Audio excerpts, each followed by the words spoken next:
In this week's video, we'll review the latest charts to help us answer the question, is the secular stock market trend on the ropes? This portion of the video is being recorded after the close on Friday. You can pause your video player here to look at this chart in more detail. It is a weekly chart with the caveat that it was marked up after the close on Thursday, January 20th. NYSE new highs, new lows. Relatively rare to go from here to here, especially rapidly. On this weekly chart, it ties the present day to 2011, 2004, and 1998.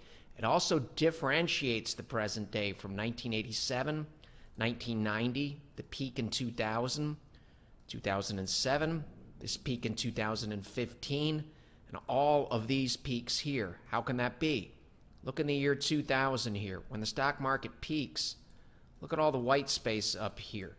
Quite a bit different from what we have in the rearview mirror in the present day. It looks a lot more like this period here in 1998 that eventually was followed by higher highs in the market. If we switch gears, if we switch over to a daily chart, which makes sense to use in the middle of the week, this is as of the close on Thursday, January 20th.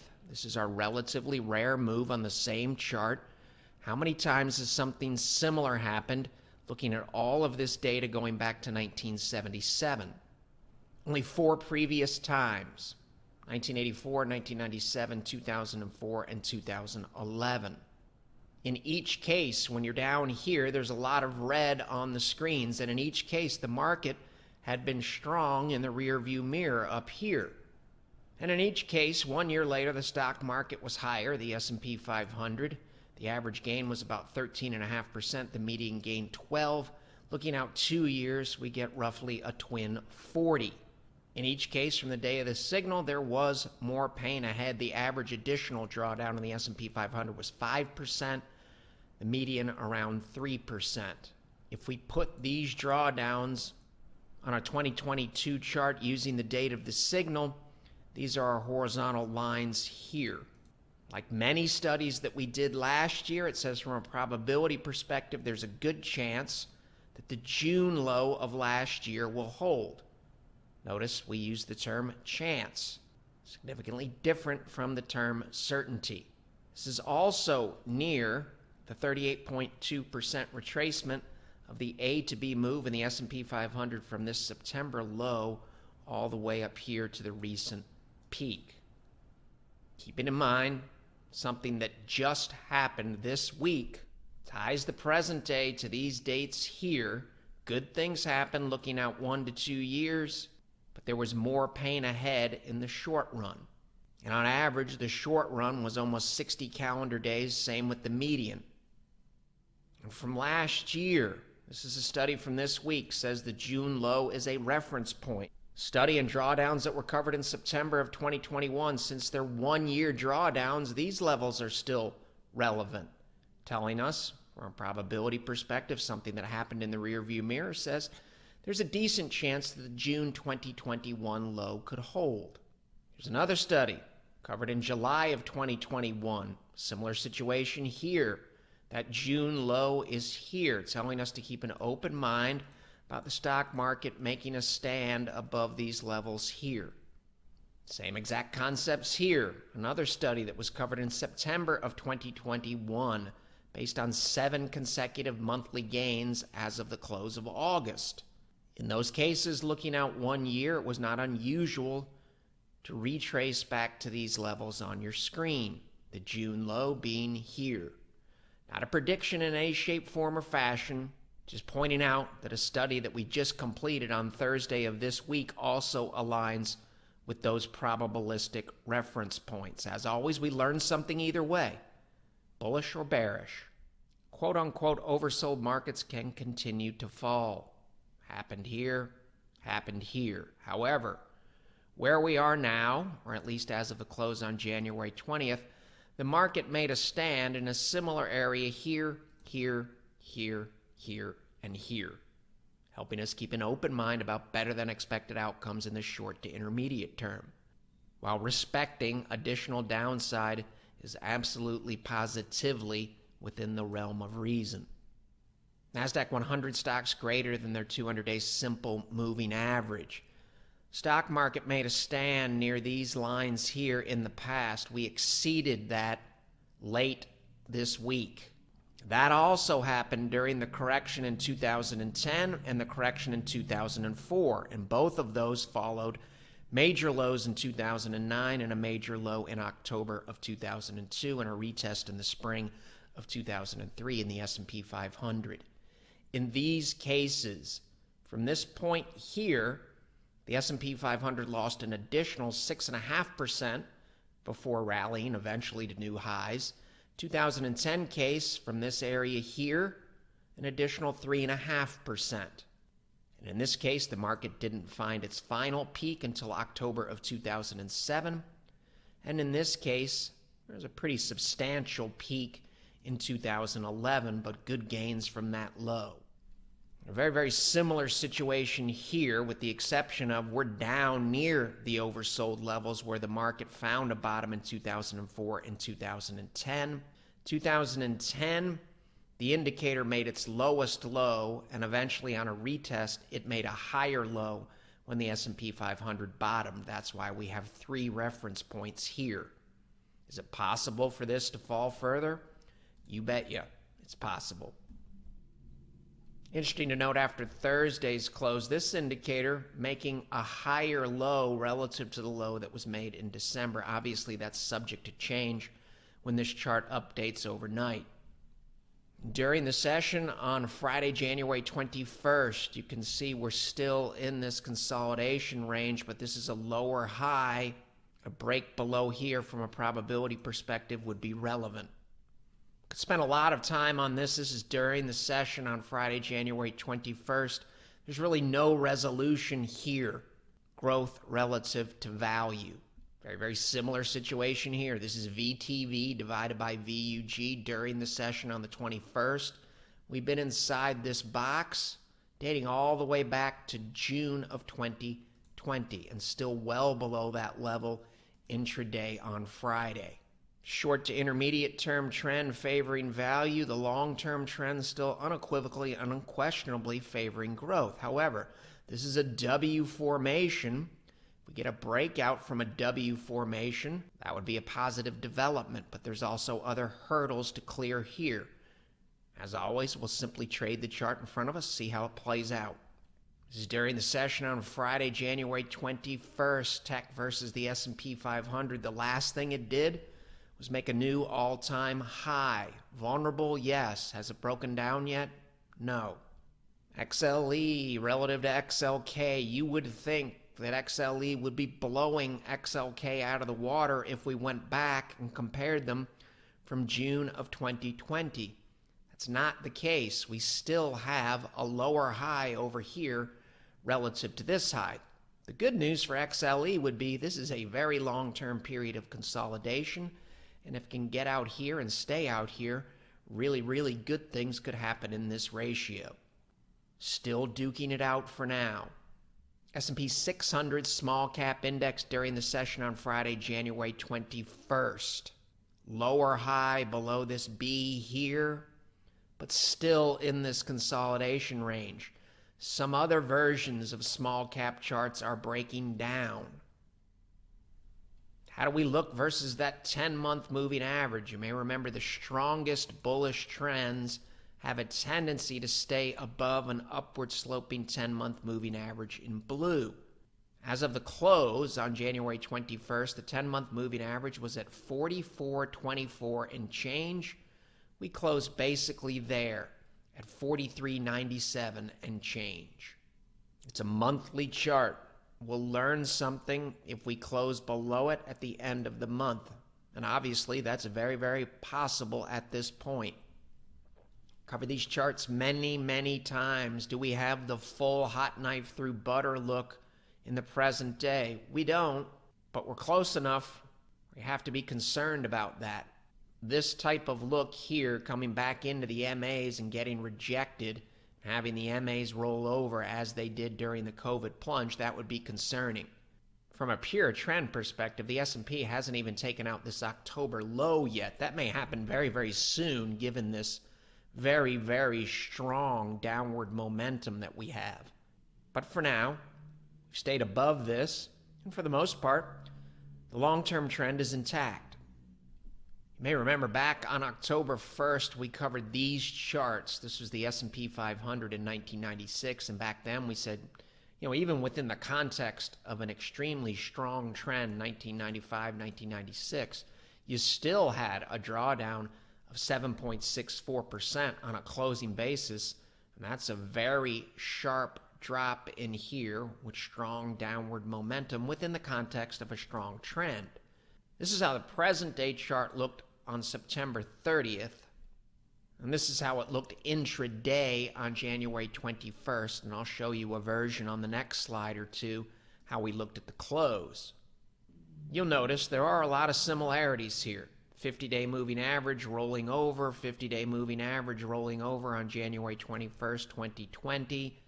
Sharp downward move here, almost a reset where the market says, hey, we've made a mistake. But unlike the COVID plunge, price held in this area here. And interestingly enough, intraday from this closing high up here, the market did drop 10.7%, but then buyers stepped in, and on a closing basis, we only saw a 7.64% correction. 10% in the present day is at 43.16, just a reference point. So the present day chart looks very, very similar to this chart over here. What happened next here? Between point A and year end, the S&P 500 gained 18.21%, and this was the look of the chart near the low. This looks quite a bit different than the full hot knife through butter situation. Is it possible we get a hybrid of the two? Sure, it's possible. Is it possible we get a repeat of this? It is possible. But this scenario here is also possible. And if you want to take it a step further in terms of the secular trend, from this gut-wrenching low here, and if you lived through this, it was not a lot of fun. There was a lot of red on the screens. Your balance is much higher up here than it is down here. This is what happened between point A and point B. What happened between point A and the end of the secular bull? Well, in this case, this turned out to be a blip on the radar that you can barely see in here. The gain from point A to point B over the next few years, about 144%. That's not a prediction in any shape, form, or fashion. It just helps us keep an open mind about a wide range of outcomes when we have a chart that looks like this, which is very, very similar to the look of the chart as of the close on January 21st. Is this concerning? It is concerning. Is it possible we end up down here? It is possible.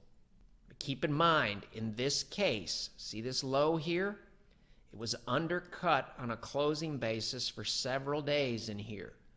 Something similar would occur if we undercut this October low in the present day for several days in here, simply giving us a reference point. The S&P closed right around 4,400 on Friday, January 21st. So right around here.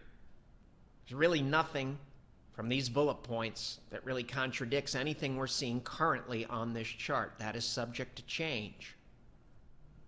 We'll move quickly here. We've covered these areas here in the past. They were violated. That is something different relative to what we've seen maybe going back to 2016 or so. And that's relevant.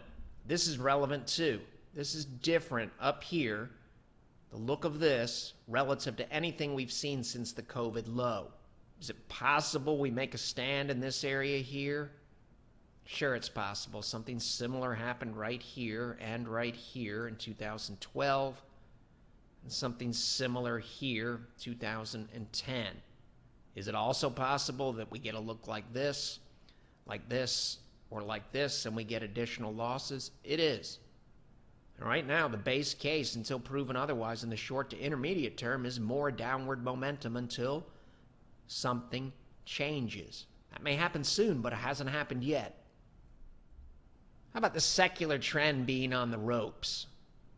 Well, relative to the 200-week moving average, this right here during the COVID plunge is a secular trend that's on the ropes. The present day, intraday on January 21st, we're really not even in jeopardy yet of breaking below this level, much less coming back to an upward sloping 200-week moving average. Very, very difficult to say that the secular trend thesis at this point is in doubt in any shape, form, or fashion. And remember, we're sitting right here around 4,400, very close to an upward sloping 200-day moving average, and we haven't even exceeded the October low yet. And I emphasize the term yet. This needs to be respected, and we are respecting it. Interest rates, a big part of what's going on here. This is the 50% retracement right here of this A to B drop. That's a reference point thus far.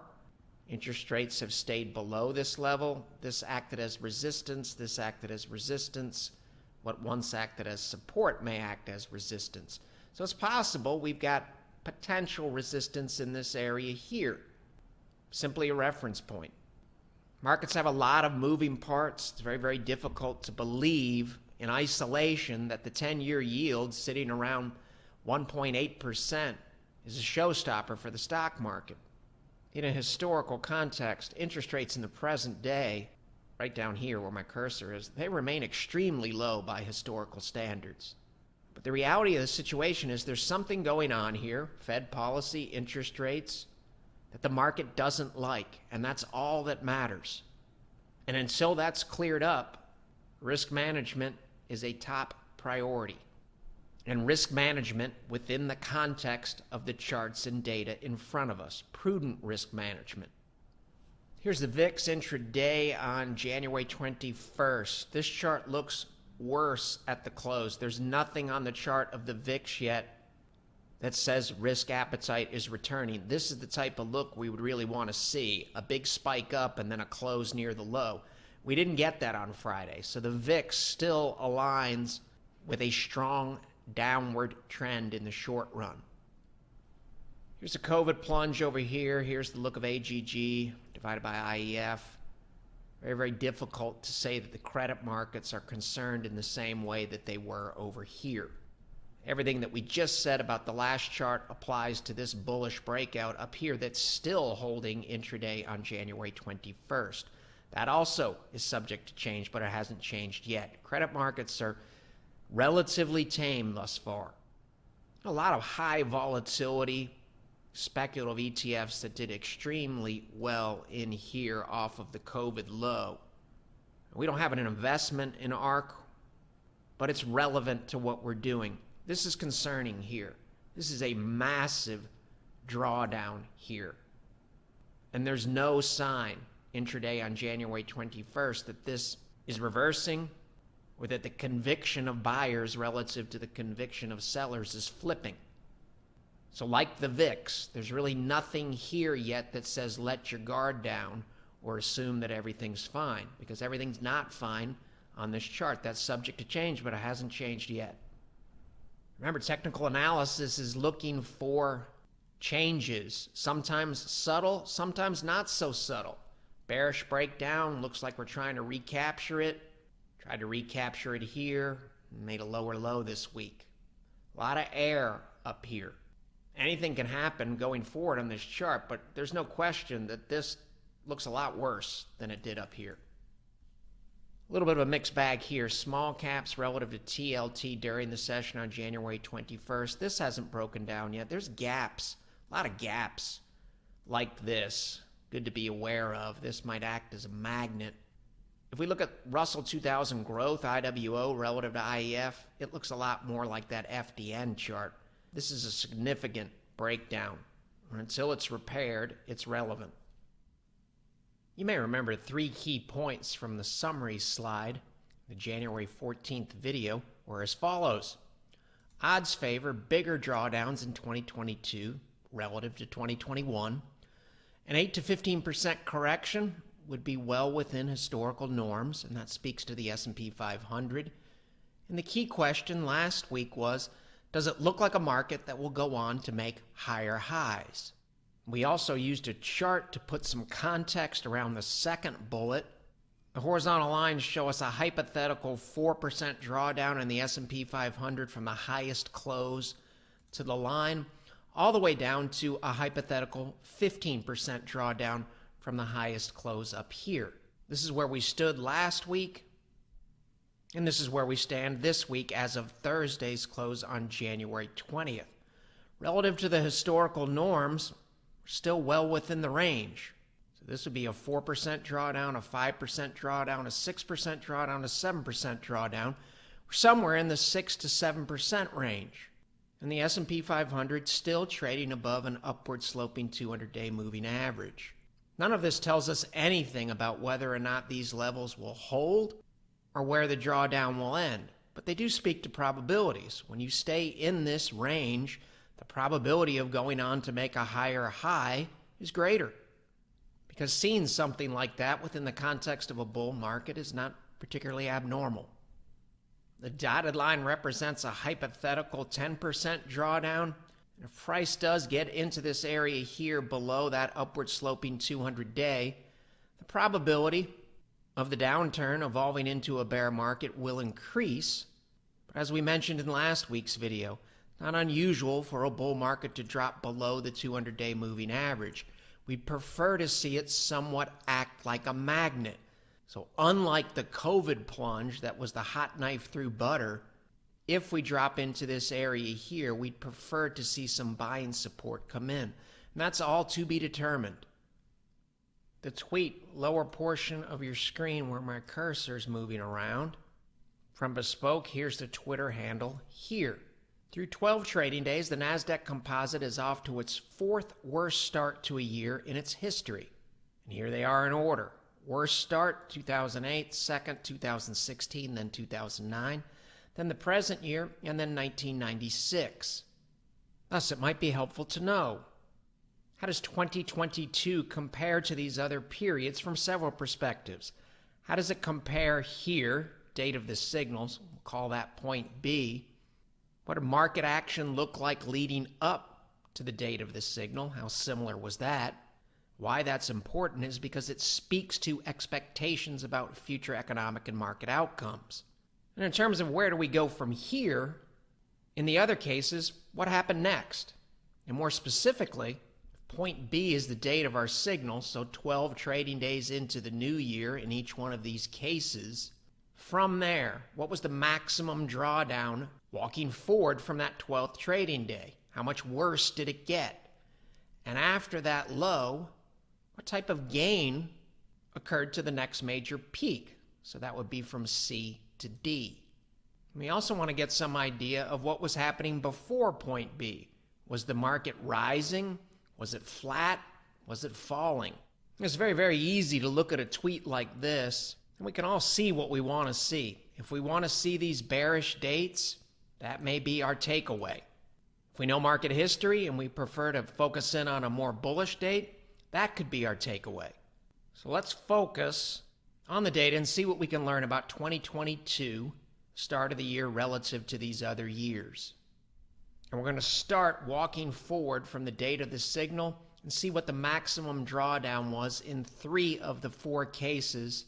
We'll focus on 2008, 2016, and 1996, and link back to 2009 later. So how did the B to C move look in each case? In the 1996 case, from the date of this signal or point B, there was no drawdown. That was the low. 2016, we rallied, but eventually dropped 1.63% below the date of the signal or point B. So we will call this point C.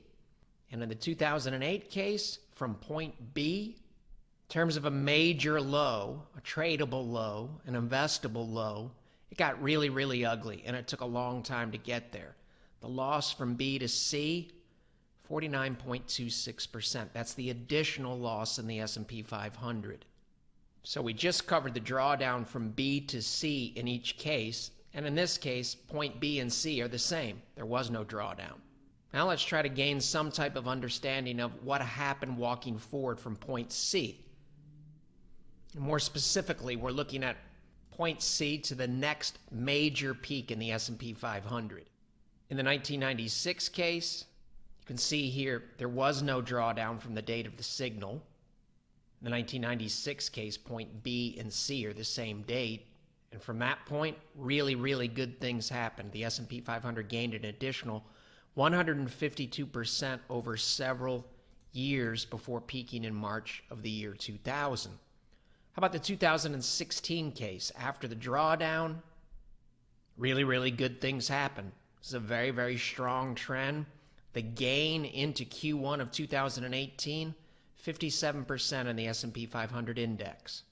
How about the 2008 case? After that massive, almost 50% drawdown to point C, stock market rallied into 2011, and from point D here, there's really about a 20% drop. That's why we picked this point here. The gain from C to D was 102%. So all things being equal, if 1996, 2016, and 2008 all share something with the first 12 trading days of 2022, we would really prefer to see 1996 be the most similar case. Why?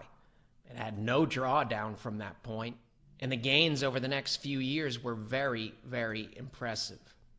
So we've covered the drawdown, B to C, and then we just covered the gain from C to D.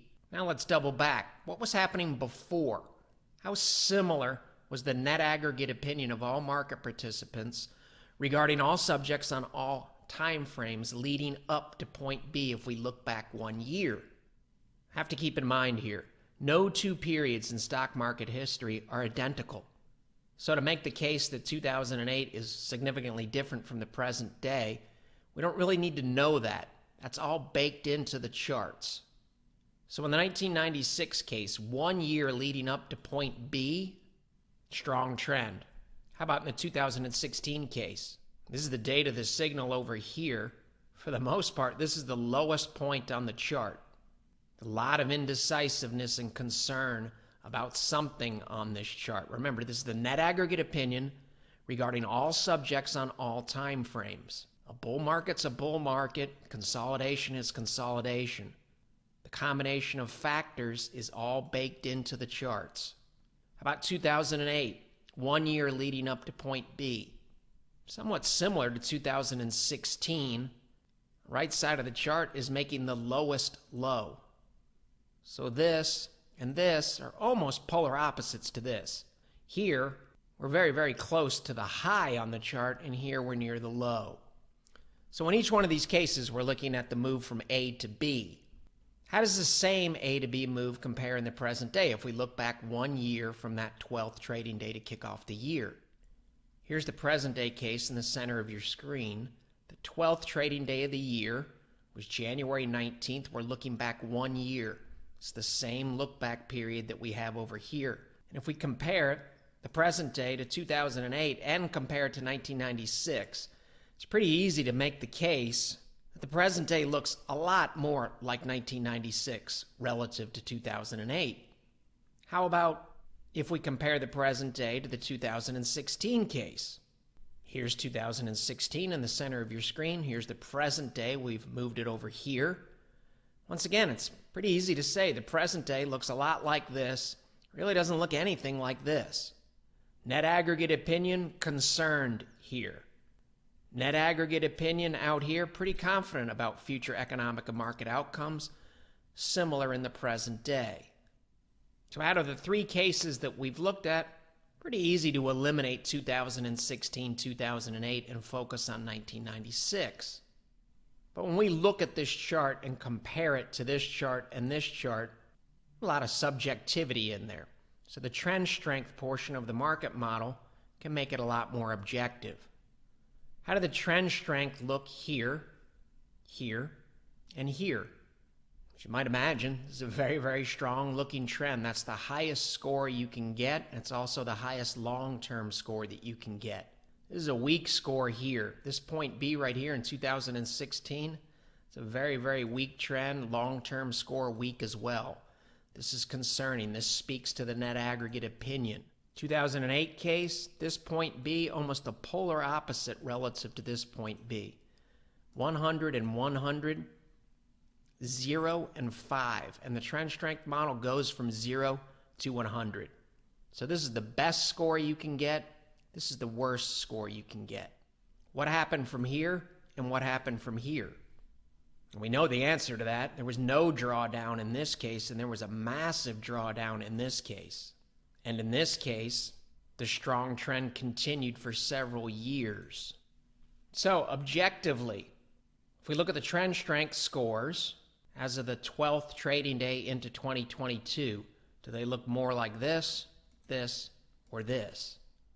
Given the scores are 91 and 99, it's really not debatable. The present day case, as far as the trend strength goes, looks the most like 1996. It really doesn't look anything like this point B here in 2016 or this point B here. So while 2008 and 2016 absolutely belong here because this is factually correct, the net aggregate opinion is much, much stronger in the 2022 case relative to this case and this case. And the fact that the present day looks the most like 1996, it simply helps us keep that flexible, unbiased, and open mind about better than expected long-term outcomes. That doesn't negate the fact that we're under distribution and we have a very concerning short to intermediate term trend in the markets. This is breadth data. This is Nasdaq composite new 52-week highs minus new 52-week lows. Very rare to move from here, where you're very, very positive between 300 and 400, and drop relatively quickly all the way down to this line here below negative 700. We're looking at all the data that we have going back to 1978. So we wanted to know, how many times has something like this occurred, and how many times has it taken place in 2 years or less, as it did in the present day case? And how did stocks perform walking forward from a longer term perspective? And keep in mind, in every one of these cases that we're going to cover, the market is very, very weak in each case. If you're down here near this line, there's been a lot of red on screens and a lot of churning stomachs. Going back to 1978, there were 6 similar cases. So these dates here would be similar to January 19th, 2022. Even though the market fell on the 20th of January, this indicator was higher, up 78 relative to the low. So this is still the lowest point that we have. It doesn't mean it's going to be the low. As always, we're evaluating the chart in front of us. Is it possible that this gets worse? Absolutely, positively, yes, it can get worse. But you can see here, this goes back to 1978. This is a rare oversold condition, keeping in mind that oversold markets can continue to fall. It speaks to very, very strong downward momentum. And until that downward momentum is flipped, it's concerning. Notice here where we were recently, where my cursor is. Now we're down here. Look at the financial crisis up here.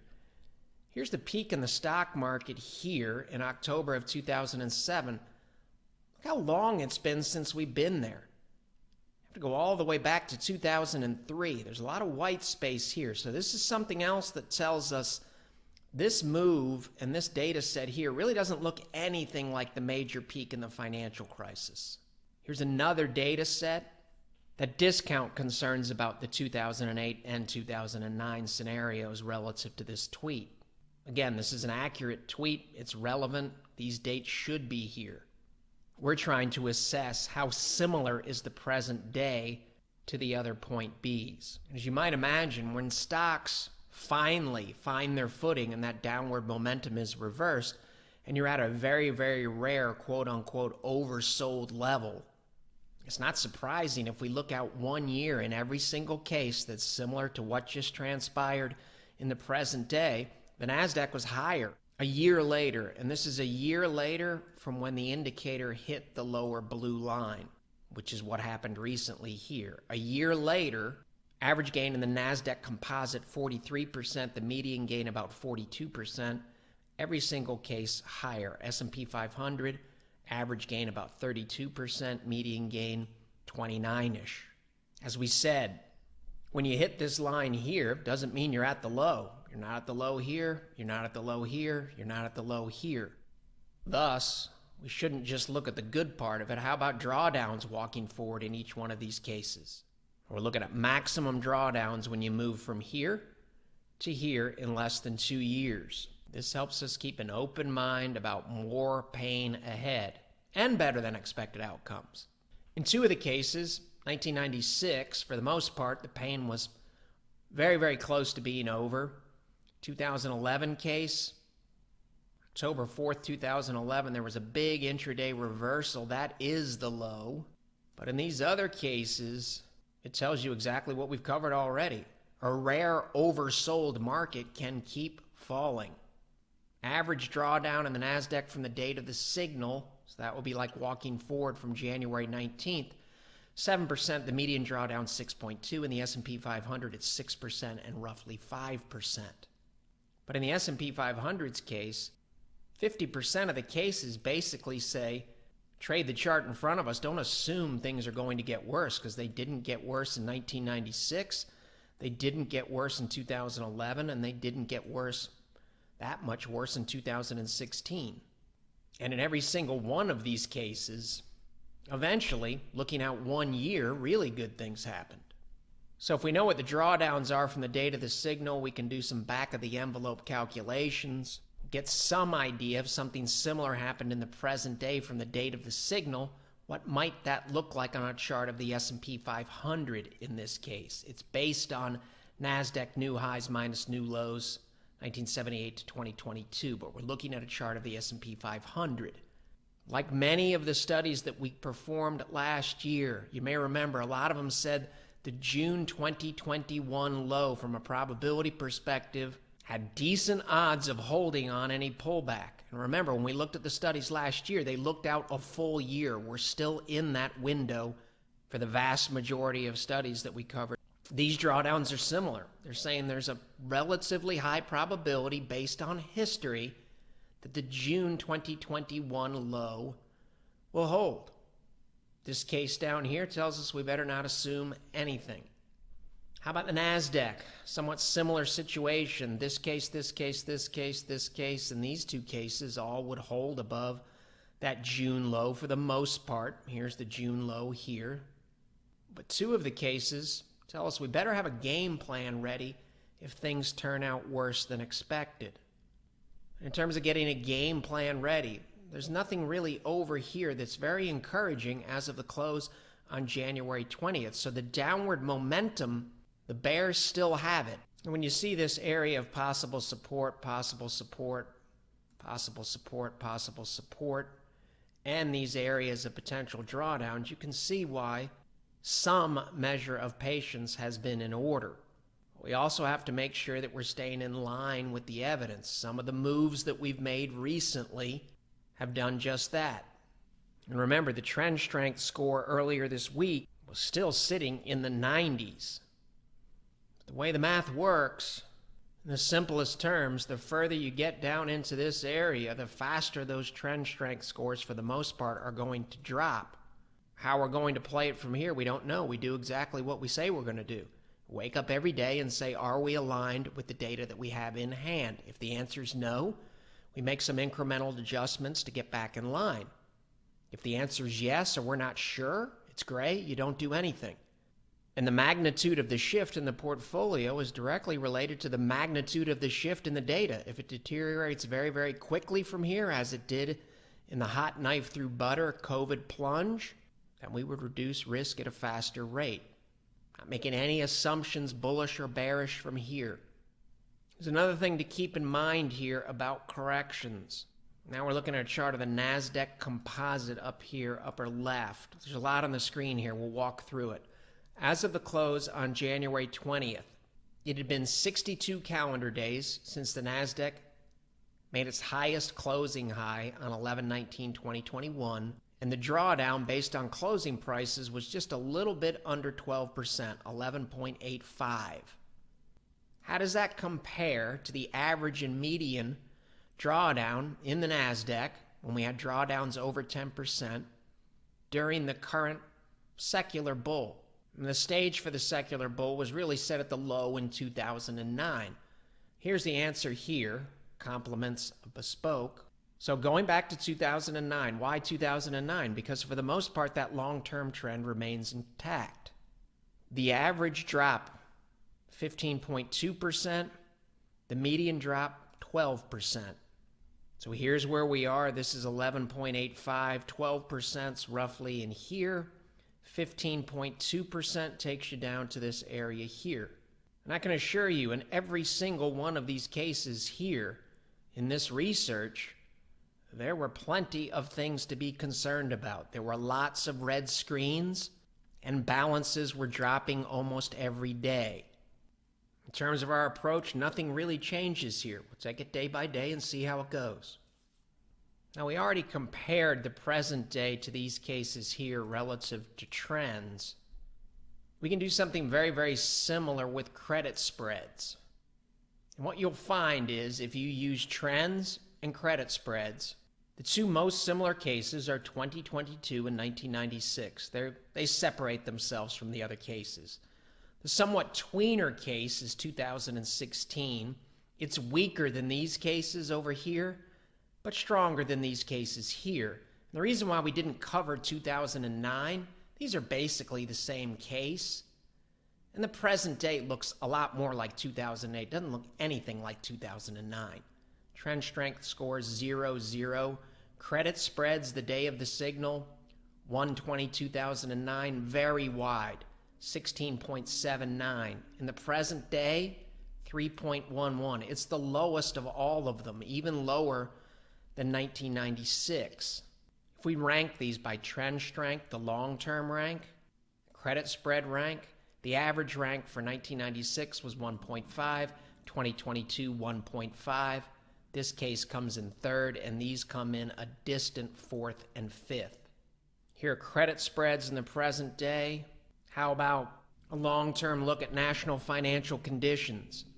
Are the credit markets seizing up? Are the credit markets overly concerned about defaults? Are the credit markets overly concerned about counterparty risk as they were in here during the financial crisis? The answer at this point is no for the last reading that we have for the Chicago Fed National Financial Conditions Index. If you're below this line here, credit conditions are looser than average. Above the line, they're tighter. So this is lower trust. This is higher trust. It's a very, very long-term look at where we are. Like anything else, can this change quickly? Oh yeah, it can change very, very quickly, but it hasn't changed yet. Now, this is the chart in front of us as of the close on January 20th, well within the normal correction drawdown range. If we listen to Mr. Lee, we're not rooting for anything here. We're not rooting for this to hold. We're not rooting for it to plunge. What we're rooting for is that we maintain that flexible, unbiased, and open mind, allowing us to stay in line with the weight of the evidence, the facts in front of us. When you look at this chart of the S&P 500, it's very, very difficult still at this point to answer this question down here with anything other than yes. If we get into this area here, then it gets harder and harder to say yes. But right now, the market is above an upward sloping 200-day moving average. As we've noted many times in these videos, we could have said something very, very similar in February of 2020. If we get the hot knife through butter look, and we don't have a magnet here and stay near that 200-day, concerns will increase, and that very well may happen. We have a lot of distribution in here on heavy volume. Institutions unquestionably have been selling, and until that stops, we have to respect it. And even if good things happen longer term, it's well within reason that the drawdowns could continue. But in these same cases, after the drawdowns, really good things happened in every case. And these are the only cases that are similar to the present day. We're looking at all the data that we have going back to 1978. And when the market's falling and screens are red and balances are dropping, it's very, very difficult to think about the other side, the possibility of the other side. But we always have to balance risk of further downside, risk of a protracted bear market, and the potential reward on the other side of this. It felt terrible in every single one of these cases down here, but eventually a low was made. And on the other side of the low, really, really good things happened. The average gain in these cases when the low was finally made, and obviously gains are going to be great at a low, but the average gain on the other side of these moves, 95% in the Nasdaq 100. This helps us keep a flexible, unbiased, and open mind about worse than expected outcomes in the intermediate term, especially over the next, say, 30 to 40 days. It's also possible that this could end within 7 to 11 calendar days. Maximum flexibility. Some of these cases, the end is near. Some of them, a lot of pain ahead. Now, these are mutual funds, so we don't have the updated closing prices as of this recording. So this is as of Thursday, but this is that long-term stocks versus bonds chart. Still says the secular trend intact. Also subject to change, but it hasn't changed yet. I have to say, if you go back and watch last week's video, the bullet points from last week's video still apply. We had signs of distribution earlier this year, and they have returned in force. What is distribution? It's institutional selling, high volume, lopsided breadth, basically running for the exits. We've talked about the strong downward momentum. The last few days, especially the close, maybe Wednesday, Thursday, and Friday, really for the whole month of January, very, very weak closes. And some of the data very, very near a tipping point between Wednesday and Friday. A lot of the data in the model looked pretty good earlier this week, starting to deteriorate now. Trend strength scores are lower on Friday than they were earlier this week. Hence, some of the adjustments that we've made. Regardless of the secular trend thesis, it's important to respect the unfavorable environment that we're in until it improves. The short to intermediate term charts in front of us don't look good. That's a fact. I already mentioned this here. Got a Fed statement coming Wednesday. Experience says don't make any assumptions about what's going to be said or how the market will react. No predictions about that either. We'll see what happens, and we'll see how it plays out, and we'll be prepared for neutral outcomes, wildly bearish outcomes, and bullish outcomes. This is really, really important. This is the don't get stuck on a story. For us, our approach, all of this is talking about our approach, our time frame, our tolerance for risk. Yours may vary widely. It's important to make no assumptions about the severity of what's going on. When is it going to end? Is it going to be a 10% drop, 30% drop, 14% drop? Don't know. The duration, wild card. I don't think many people thought in October of 2007 that the market would still be falling in March of 2009. No assumptions about how it's resolved. It's possible it's a normal correction. It's also possible it's going to morph into a brutal bear market day by day. We'll continue to do what we've been doing, staying aligned with the weight of the evidence. And this concept of a data tipping point tells us that if things don't improve relatively quickly, the discipline says that we will reduce risk at a higher rate. Risk is reduced at the same rate the evidence is deteriorating. Data dependent. And it's extremely important in this environment that we continue to balance risk and reward. There will be another side of this. That's pretty much always the case in the markets. The magnitude and duration, unknown, day by day. As we mentioned elsewhere in this video, some of the video was recorded on Thursday. This part's being recorded on Friday. A lot of red on the screens in here during these corrections. These are all corrections that have taken place since the low in 2009. And by definition, some of these are bear markets too. Every single one of them was eventually exceeded by a new all-time high. So after the pain, in these cases, really, really good things happened. That's the table.